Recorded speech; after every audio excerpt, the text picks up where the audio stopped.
Sarthi. So, well, before moving on to the next section, I would like to share my alien experience in Toastmasters. This was when I started off as a Toastmaster about a year back. Aravind, he's my mentor, he's not here. He thrust me into the Division ICE conference of Human Speech and Evaluation Contest as a tally counter.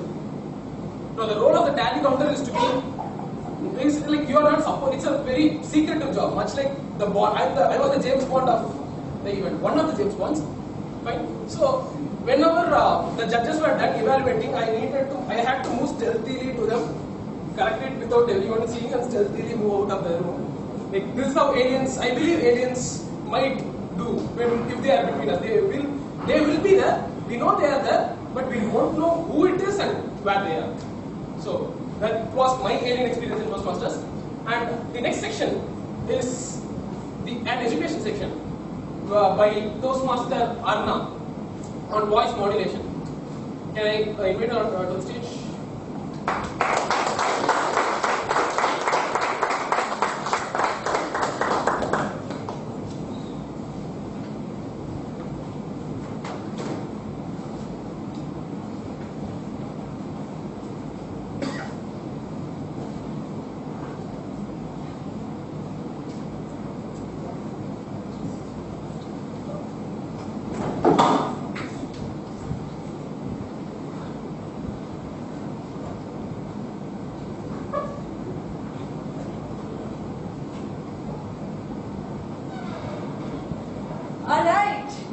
Everybody.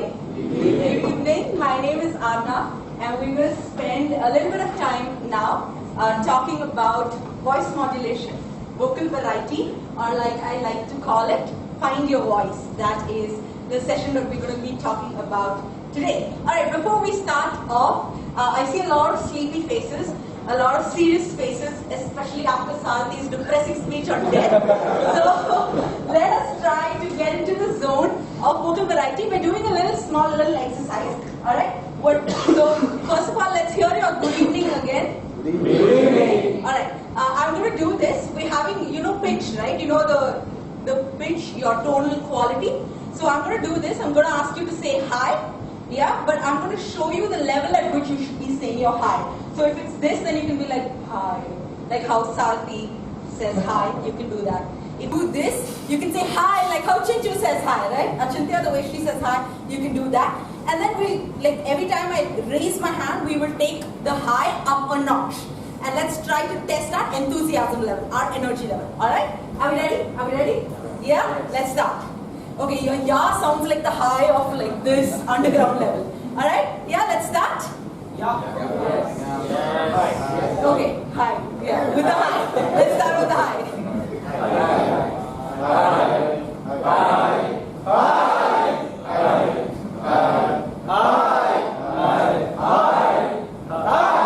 Alright, brilliant. That was only so that we could get this ready. Let's start properly now. And I'm going to talk to you about finding your voice, vocal variety. Alright. What do you think voice is before we even start? What do you think vocal variety does to you? What is the use of having vocal variety in your speech? Anybody? Sorry?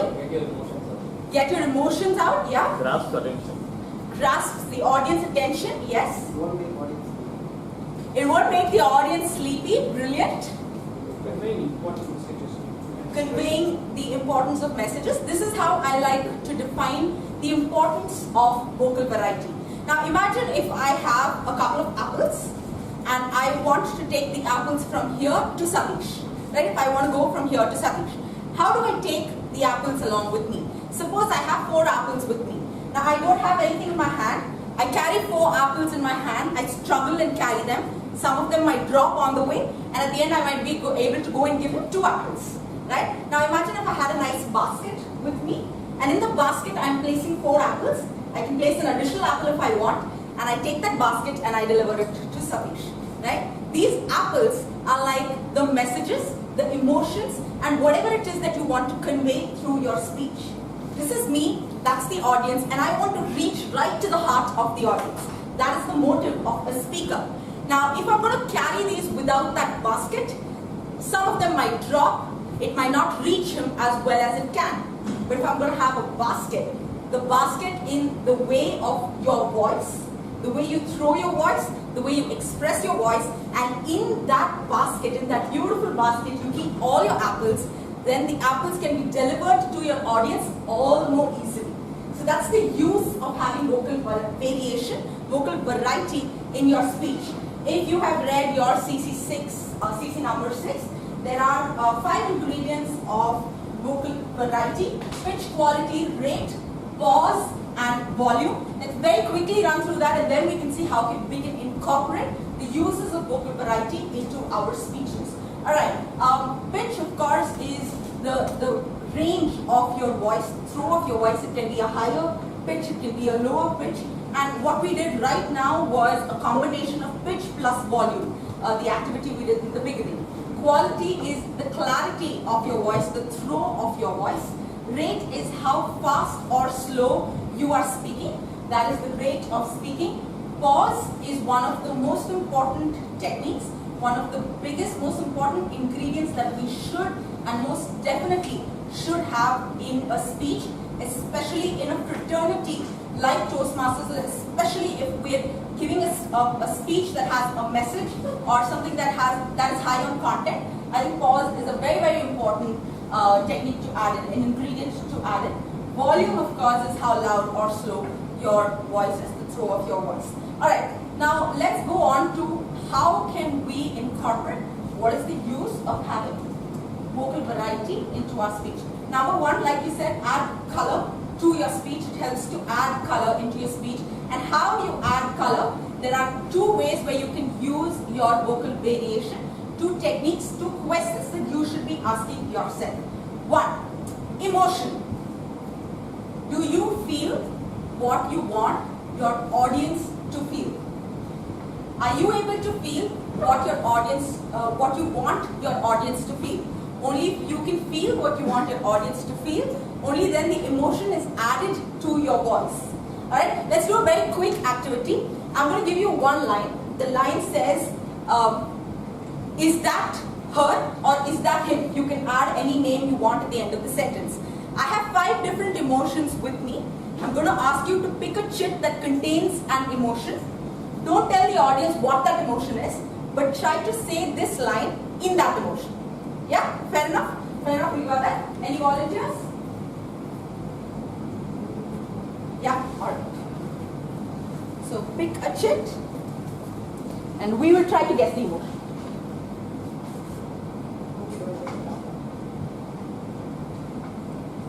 Alright, yeah.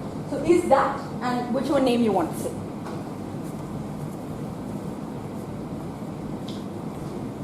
Is that her?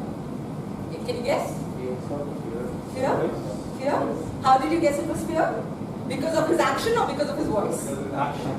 Because of his action, right? Yeah. Voice, when you're afraid, it depends upon the personality you are. You either take your tone up a notch or go extremely silent with a whisper.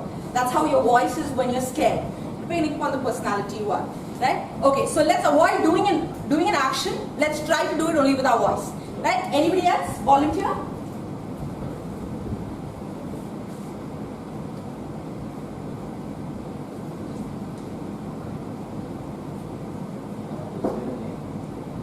Is that her, him, any name, whatever. The line is that dash. Is that her? Anger. Yeah, his voice pretty much said what he wanted to say, which is anger. Brilliant. Alright, I have, yes, Guru sir, non-returning Indian. Yes. Never.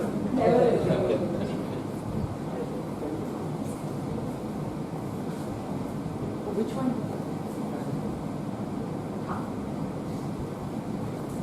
Is that Sugandhi?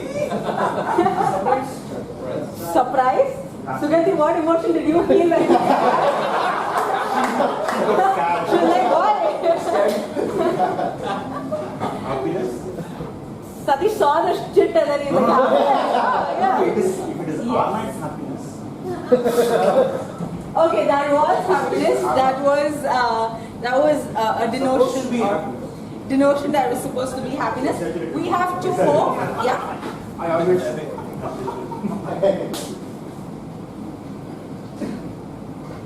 I don't know what the chip is, so I'm going to Last one. Yeah. One more. Sorry? We can express. Yes, yes. In any. Yeah.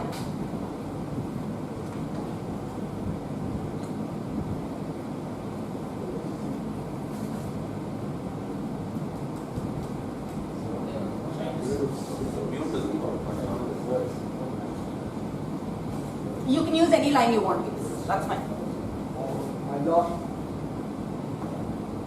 Oh, I lost. Yeah, your word said sad, but you're smiling. I'd love to be sad like that. Oh, I lost everything. Yeah. Yeah. All right, and the last one this is a fun one. Do you want to try? Yeah. Oh, like, all right, sir. This is the most fun one.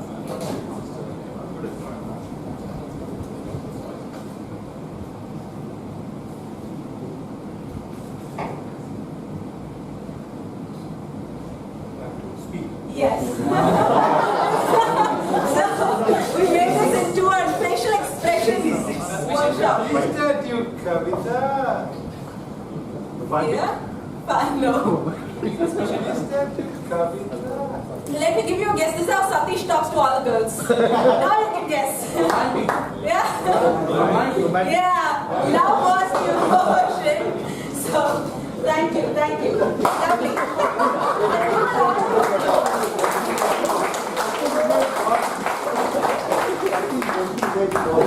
Yeah. So, especially when we come to giving a message, say if you want to motivate your audience, say if you want to tell your audience, if you have fallen, stand up and try again, if that's what you want to tell your audience. If you're going to come up here and say, so fellow Toastmasters, the next time you fall down, stand up and try again, is that going to help them feel motivated? No, because you are not projecting the motivation, because you are not feeling that yourself. If you feel that, every person might say it differently. I'm dramatic as a speaker, and therefore if I truly feel it, I might say, so fellow Toastmasters, the next time you fall down, don't stay that way. Stand up and try again. That would be my way of saying it. The way you feel motivated, the way you express motivation might be different, and you will do it your way, but provided you ask yourself this question: are you feeling what you want your audience to feel? Only if you truly feel it can you truly express it, right? So that is number 1 in adding color and avoiding monotony when you are speaking. The second way, the second technique is what I call emphasis. Are you trying to convey what you mean? Again, the same one line. Let's take one line. I was born in Chennai, right? Can different people tell me which words would you emphasize in that same sentence? Sugandhi, I was born in Chennai, right? How would you say that if you wanted to emphasize on only one word? Which word would you emphasize? I was born in Chennai. I was born in Chennai, which means I'm specifying and I'm laying emphasis on the place in which I was born. Does somebody else want to try some other word that you want to lay emphasis on? I was born in Chennai, which means I don't know about you, but I'm talking about myself. I was born in Chennai. That's the emphasis. Anybody else? Try another one. I was born in Chennai, which might mean that I'm living somewhere else now, but I was born in Chennai. I was born in Chennai. So every word that you emphasize in can depict a different sort of thing to the audience. So try to understand what is it that you want to convey to the audience and lay emphasis on those words or those sentences in specific. Alright? So these are 2 ways in which you can add color to your speech. Let's move on to the next. And before we move on to the next, what is it that you want to achieve from your vocal variety? What are the problems you face when you are trying to incorporate vocal variety into your speech? Anybody? Anybody facing a specific problem when you're trying to incorporate vocal variety into your speech? Yeah, like they say, Uh-huh. so I know I have to live the joke, but again, vocal variety is nobody When you're saying a joke, they're not able to understand the joke, or what itself is very monotonous. is monotonous. Exactly. So the tool lies with emphasis. Again, in any joke that you see, in any joke that you hear, in any punchline that you hear, they'll be talking in the most conversational tone, and suddenly they will lay emphasis on one specific word, and that is what makes the joke.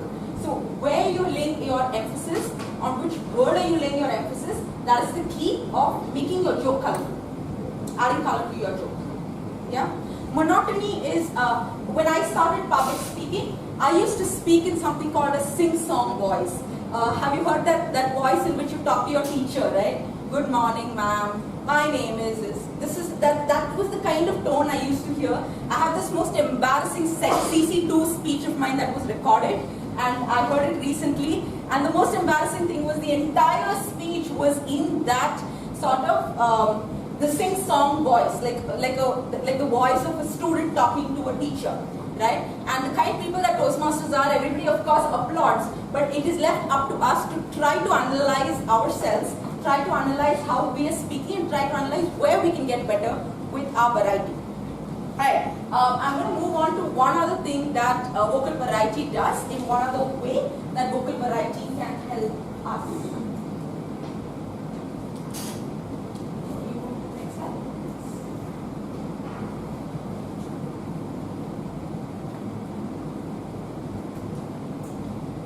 Okay, adding impact to the speech. Alright, this is something which is very specific to Toastmasters and very, very specific to when you're doing, say, speeches that have to do with, say for example, your international speech contest speech, right? Very specific to that, because in a lot of speeches when we give messages, we play dual roles as speakers. We become the narrator and we become the messenger. So as the narrator, we're telling the story. As the messenger, we're giving the message. We're giving the power of the message. So it's very important to understand the duality of these two different roles that we're playing on stage in the same speech, right? So as a narrator, you want to be a friend with the audience. You want to have a conversational tone. When you're narrating the story, you don't want to be talking like a Barack Obama, right? You want to come down to the level as a friend and communicate with the audience. When you are playing the role of the messenger, then you want to have your stance, then you want to add power into your voice, and then you want to speak as the messenger. So what happens, I've seen some of the most brilliant, especially in contests, some of the speakers with the most brilliant topics, with the best content that is available. What happens is, where this falls slightly behind is when they're not adding the power, when they're playing the role as the messenger. As the messenger, they're speaking the way they speak as the narrator, right? And it's important that we analyze and understand when we are playing the role of the narrator and when we are playing the role of the messenger, right? These two are very different. Of course, your body language and your vocal variety go hand in hand. It's a marriage of the two that makes a perfect delivery. Right now, we're concentrating on vocal variety, and therefore I'm talking in the scope of vocal variety. Alright, so narrator versus messenger is, I think, an important aspect of understanding and doing speech as well. Adding dialogue, I think, so in your speech you spoke about how if you add dialogue, it will be better than just saying she said this or he said this. I completely agree. Adding dialogue, how do you think you should have a vocal variation when you're having dialogue in your speech? How do you think your variety should be? If, say for example, if the dialogue is between your mother and you. Now how do you display your mother through your voice? Anybody? Somewhat feminine voice, low tone voice. We will have our own voice. Okay, so for your mother, you said you might want to have a slightly more feminine voice. Alright, anybody else? Anything else? All about like this, as a person who knows what to do and Okay, a more authoritative voice. Anybody else? A different point of view? The rate in which you speak, maybe. Absolutely. Normally, any dialogue, one person will be giving a message, another person will be responding to it. Most Uh-huh. can be a dialogue. Right. Accordingly, you change your tone. Right. To give a message and to respond. Correct. Correct. The reason why I asked this question is a lot of times when we are doing dialogue, and of course our body language, we know the stage presence, one character this way, the other character this way is how we display two different personalities. When it comes to voice, a lot of times when there's a different character, we try to change the voice and try to mimic a different sort of voice. That sometimes seems unnatural to the audience. Remember that you can use a lot of different techniques like the rate of your speech, the volume of your speech, the depth of your speech. You need not completely change your voice. You can make it slightly more warm and affectionate, or you can make it slightly more authoritative, your tone of speech. You need not go to the extent of completely changing your voice to suit a male or a female gender. If you can do that with it seeming natural, then you hit jackpot. But if you can't do that, stick to your natural tone. Voice modulation does not necessarily mean for us to change our voice. It means within the limited scope of our natural voice, trying to play around with our voice, right? So that was the reason why I wanted to bring this out. Okay, crescendo. I think this is a technique, Guru sir. Do you know what the crescendo technique is? Anybody? Any crescendo? Yeah.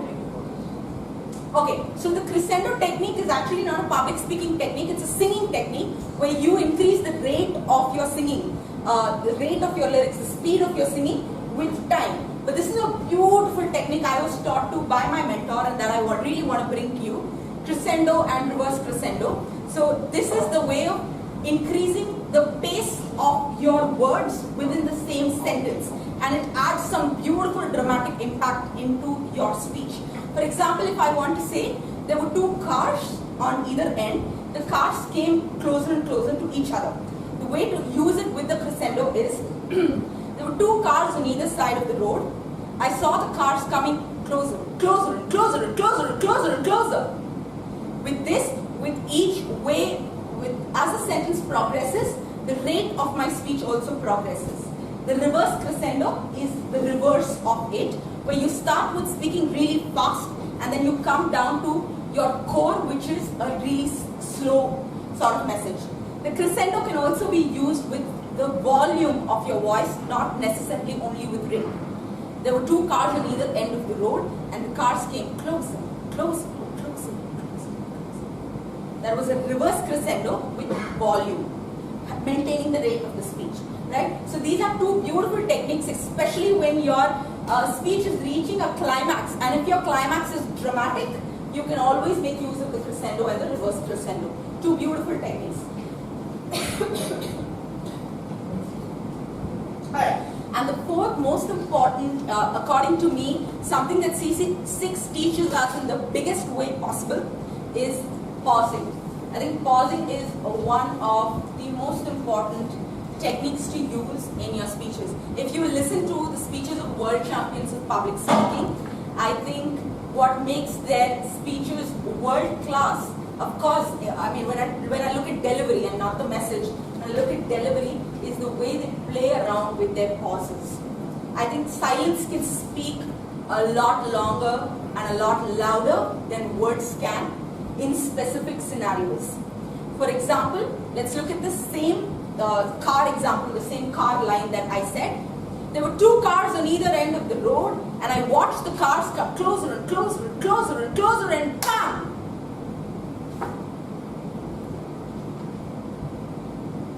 With a dramatic pause.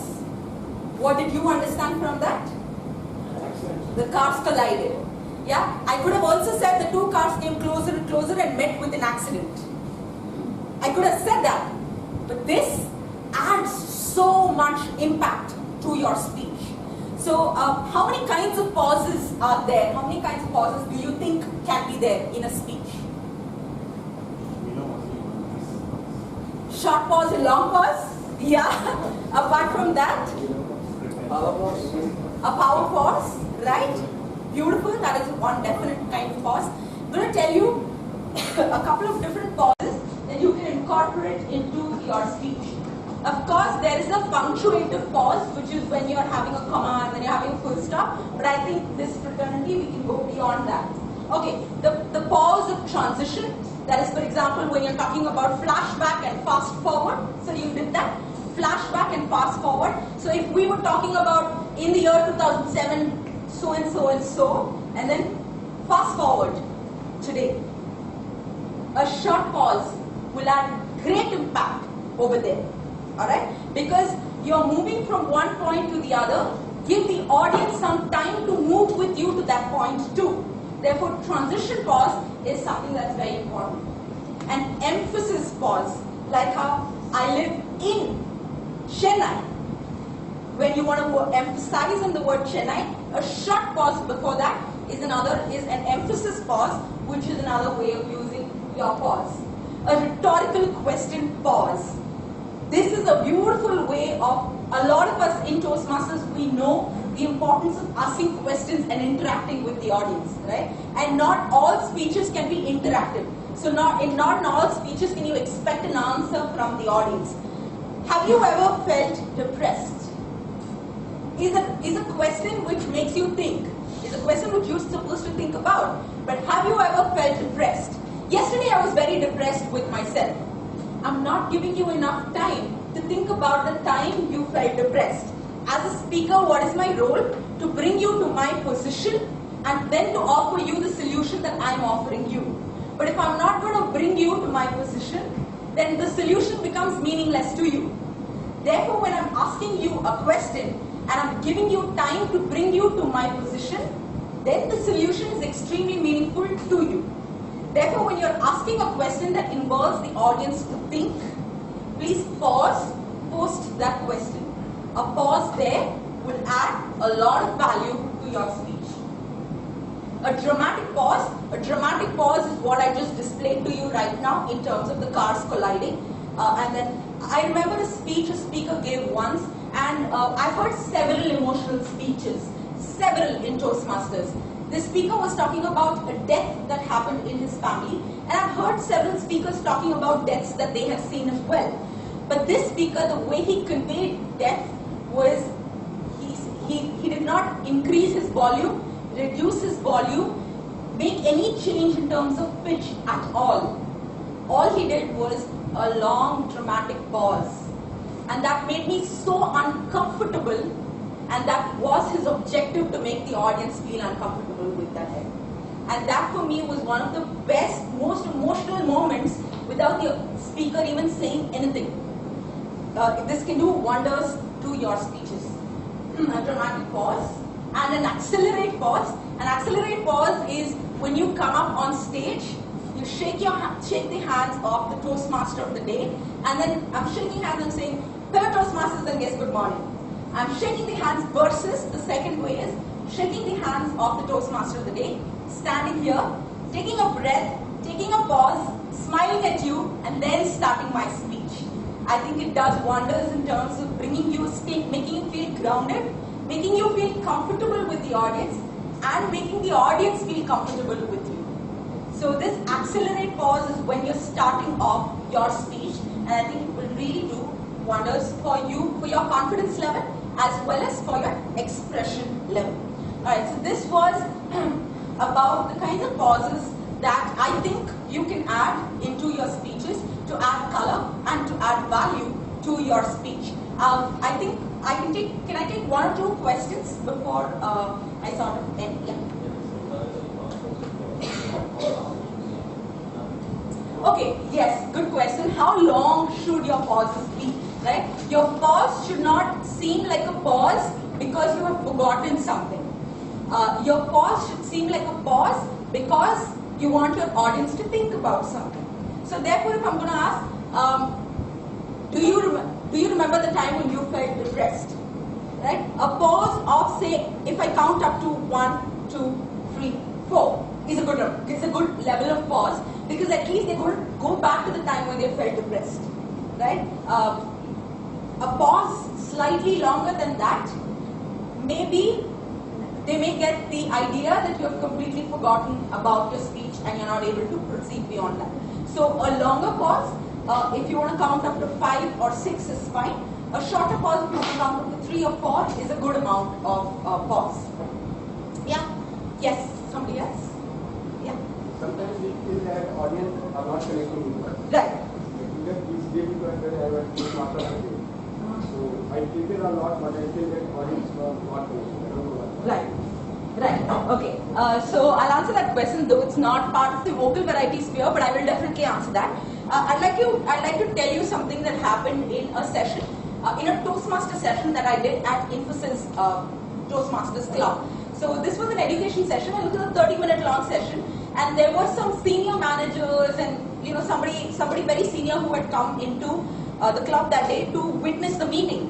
And I started speaking. This was one of the first few sessions that I had done. So I started speaking, and somewhere down the line, I noticed that sir over there, and he was doing something on his phone. And I was like, okay, that means the session is really bad, the session is really poor. He's looking at his phone. Once during the session, he even got up, went out, and then came back in, right? And I was like, this is not a good session at all. At the end of that session, once the session got over, he was the first one to stand up and start applauding for me. And seeing him, everybody else stood up, right? What he was doing on his phone was that he was taking notes from what I was saying. What I misjudged it to be was that he was doing some other work on his phone, right? I feel we think as speakers, when we're standing here, we think the audience is judging us. But the more important thing is we are trying to judge the audience by their expressions. Somebody might genuinely be sleepy in the morning and that's why they might be dozing off. Or somebody might be yawning because they're genuinely tired. Or maybe because they didn't find any connection with your speech. But our role as a speaker is to continue it with the same level of belief that we have, and then later on evaluate ourselves. At this moment, evaluating the audience will cause a lot of destruction to our speech. Therefore, I would suggest during a speech, don't try to judge the audience's facial expressions. That will help you in a big way in table topics as well. Just help me do that. Yeah? Alright. One more question? Yeah. Arna, this is about, I had observed this from a couple of people. Although they don't have an edge over the rate of speech, they use their pauses to their advantage so that people get to understand what they say. Right. Can we find crutches like that for each and every one of them? Suppose if I'm bad at pitches, can I find an alternative crutch? Is there? Absolutely. So that's what I was trying to say when I spoke about dialogue. It is not necessary for you to try to do something that's completely uncomfortable for you. And I say that when you're trying to do it on stage in a contest sort of scenario. Alright? I have one last slide to show you, and that will answer your question slightly more.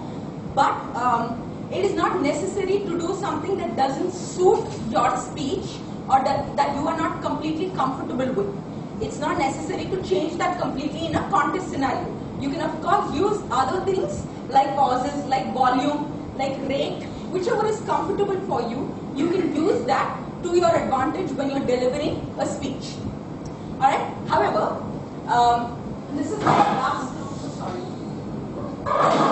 Yeah. And this is my last slide.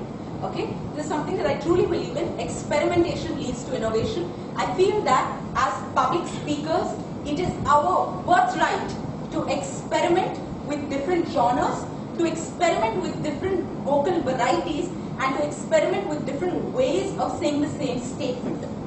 So don't feel afraid to experiment just because you think it looks awkward. What you think might be very awkward might seem perfectly natural to the audience.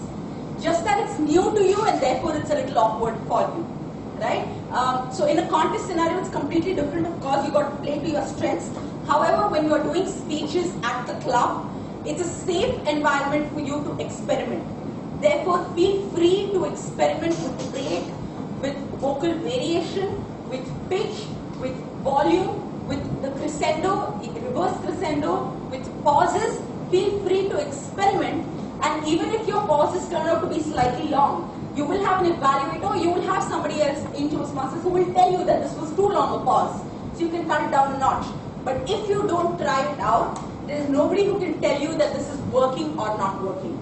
So because of your discomfort to try something different, let's not go ahead with a monotonous speech. Let's add a lot of life Let's add a lot of color and let's add a lot of value to our speeches through the impact of vocal variety at least. Right? So this brings me to the end of the session. I had a wonderful time talking to all of you and I hope you had a wonderful time as well. Thank you so much. Bye.